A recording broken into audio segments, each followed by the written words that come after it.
Assalamualaikum Mas Bro, ya kembali lagi dengan kita di Fajar Daily. Dan kali ini kita bahas tentang screening saham. Gimana sih cara simple untuk screening saham bagi Mas Bro yang pengen beli saham? Saham apa nih yang bagus mau dibeli? Ternyata di sini ada juga cara yang sangat sederhana. Dengan aplikasi iPod aja kita bisa memilah-milah atau screening saham yang bagus Mas Bro ya. Simple banget ini buat pemula ya, kayak saya nih pemula. Jadi enak banget kalau pakai ini. Jadi nggak perlu sesuatu hal yang ribet. Kita langsung aja ke sini Mas Bro. Jadi Mas Bro login aja ke aplikasi iPod-nya ya di HP ya. Karena ini memang di komputer kita pakai emulator namanya. Jadi sebenarnya ini kayak HP ya. Oke, di sini Mas Bro diklik aja di sini ya. Titik 3 kalau udah masuk ke iPod-nya. Titik 3 di sini. Terus di sini Mas Bro masuk ke tool and analysis ya. Terus stock screener. Stock itu kan saham ya. Bahasa Inggris dari saham itu kan stocks. Jadi screener, jadi kita mau screening saham gitu bahasanya. Nah ini Mas Bro udah muncul seperti ini. Ini kalau dari HP sih kelihatan semua sih, karena ini memang dari emulator, jadi kita harus scroll. Oke Mas Bro, yang pertama itu fundamental ya. Perlu banget ya kita, kalau pemula sih saran kita sih masuk di saham ya, emiten dengan fundamental itu yang bagus Mas Bro ya. Karena memang kalau pemula kan dia belum terlalu paham ya. Jadi kalau kita masuk ke perusahaan yang fundamentalnya bagus tuh, istilahnya naik turunnya itu nggak terlalu banyak Mas Bro. Jadi aman lah seperti itu. Oke, yang pertama kita pilih market cap-nya. Market cap-nya itu berarti semakin gede semakin bagus. Semakin gede market cap-nya berarti perusahaannya semakin bagus, seperti itu Mas Bro. Simpelnya ya, kita pakai bahasa simpel aja. Berarti kita lebih dari berapa nih? 1 triliun. Nah ini 1 triliun, 1000 miliar kan 1 triliun. Saya mau nyari yang di atas 10 triliun deh. 10 triliun misalnya. Berarti yang mid cap dan big cap aja yang nanti masuk ke screening ini. Terus kita bisa lihat di sini net profit nih. Jadi net profit ya, keuntungan rata-ratanya gitu. Berapa keuntungan rata-rata per tahunnya ya. Jadi kalau Mas Bro masukin di sini ya, berapapun nilainya, berarti yang ke screening nanti hanya perusahaan yang untung terus. Ya, jadi kalau misalnya perusahaan yang rugi pasti nggak masuk di sini. Oke, kita 50 miliar, 500 miliar. Kita masukin yang 500 miliar aja deh ya. Berarti yang istilahnya untungnya tuh lumayan gede. Biasanya kalau perusahaan yang untungnya gede kan dia bagi dividen, Bro. Kan seperti itu ya. Oke, terus kita lihat di sini apalagi nih PER. Kayaknya nggak usah dulu, nanti terlalu sedikit. Terus PBV aja. PBV-nya biasanya kalau yang perusahaan-perusahaan yang udah big cap itu PBV-nya biasanya di atas 1. Berarti kita gini aja deh, kurang dari atau sama dengan 2 lah, nggak apa-apa. Karena kebanyakan saham-saham yang bagus itu PBV-nya udah di atas 1 ya. Yang big cap. Oke, di sini aktual PBV ya. Terus di sini ada namanya debt and equity. Jadi debt per equity ini juga penting juga karena ini adalah hutang perusahaan dibanding dengan kekayaannya.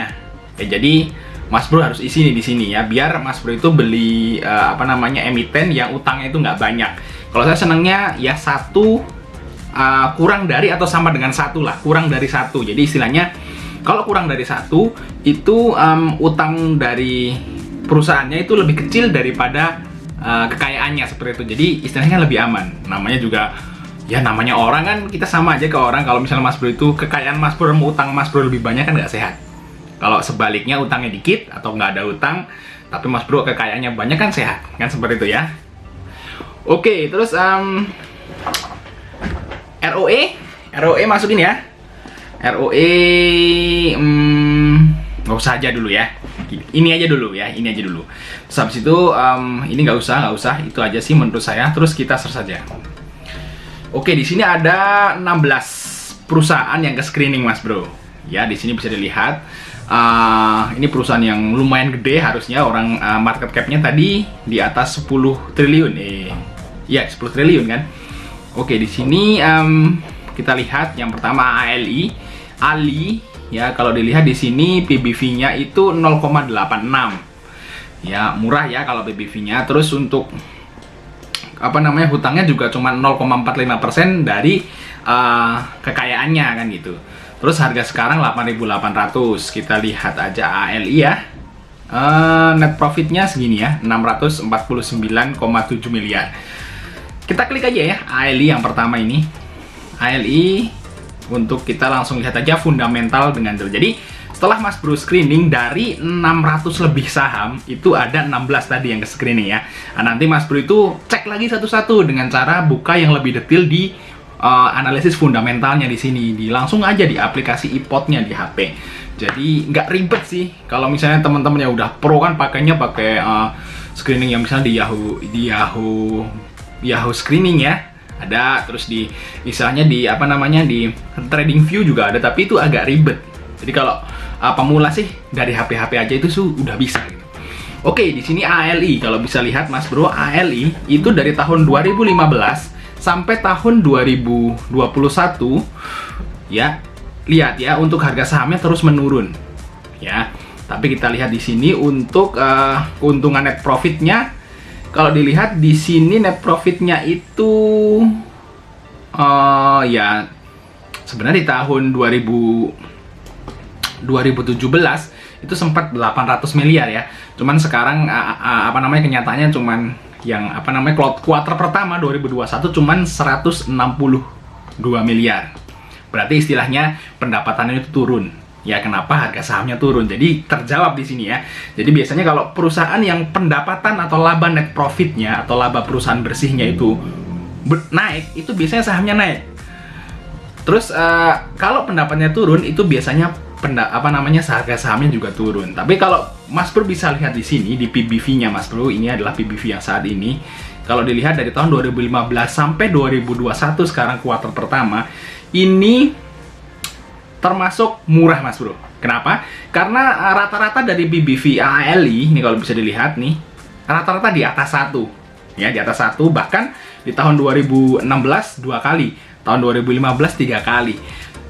Dan kalau kita anggap adalah kembali ke tahun 2019 adalah 1,1 kali. Kalau tahun 2020 memang market crash ya.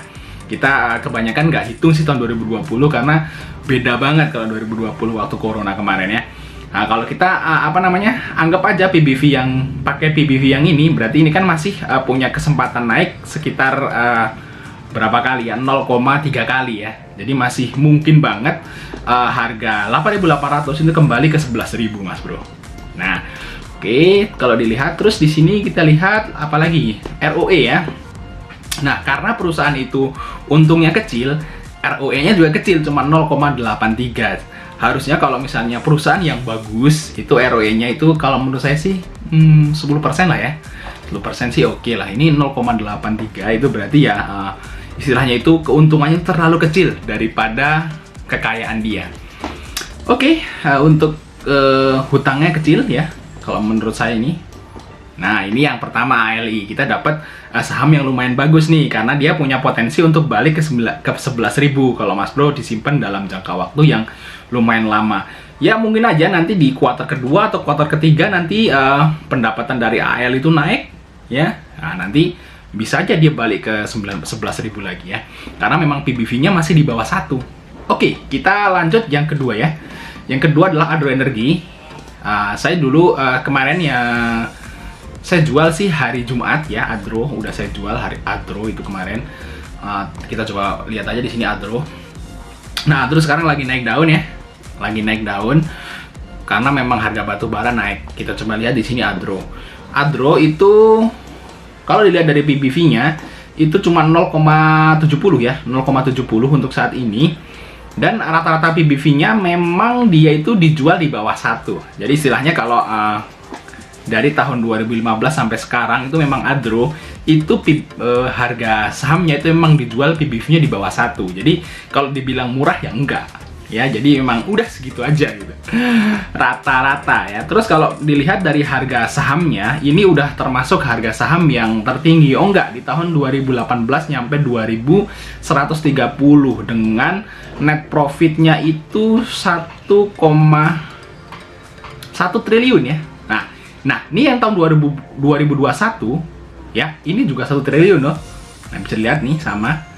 Nah, oke, jadi apakah Adro bisa sampai 2000? Maybe yes, maybe no kan gitu. Kita coba lihat kita bahas lagi di sini. Nah, tahun yang tadi berapa? Tahun 2018 itu PR-nya 6,6 kali. Terus sekarang 40 kali.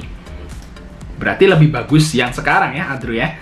Terus kalau kita dilihat dari hutangnya, itu hutangnya juga malah turun ya dari tahun 2018 yang harganya sampai 2000 itu. Terus ROE tahun ini 1, yang sekarang ya, kuartal pertama 2021 1,75 dan waktu itu 1,79. Jadi sama aja sebenarnya. Berarti kalau misalnya dilihat keadaan tahun 2018 sama keadaan tahun 2021 kuartal pertama itu sama. Jadi kemungkinan Adro bisa sampai ke 2000-an. Mungkin sih. Mungkin aja ya. Tapi memang bisa dilihat kalau dari PBV dan apa namanya PR-nya juga. Kalau PR-nya sih tinggi ya. Harusnya PR itu 15 kali lah ya. Ini 40 kali ya, termasuk tinggi. Tapi yang PBV di bawah 1 masih oke lah ya. Oke, kita lihat yang selanjutnya ya, yaitu Akra. Akra di sini Akra kita lihat juga fundamentalnya. Jadi kalau misalnya saya membeli saham itu saya pasti lihat juga fundamentalnya, Mas Bro. Jadi nggak langsung harganya naik saya beli, harganya turun saya jual, enggak. Ngelihat grafik doang enggak. Saya harus lihat fundamental perusahaan. Terus dia itu bergerak di bidang apa? Karena biasanya kalau perusahaan-perusahaan yang mid cap dan big cap itu apa namanya, naik turunnya saham itu juga bergantung pada berita loh. Pada berita misalnya, ada apa nih, kayak misal batu bara naik ya, ada batu bara naik nih ya, simple gitu. Nanti Mas Bro bisa bikin apa namanya persyaratannya sendiri. Di sini ada 16 saham ya, nanti Mas Bro bisa lihat satu-satu atau Mas Bro ganti aja pas waktu screening ngisi screening tadi. Oke, semoga bermanfaat dan sampai ketemu.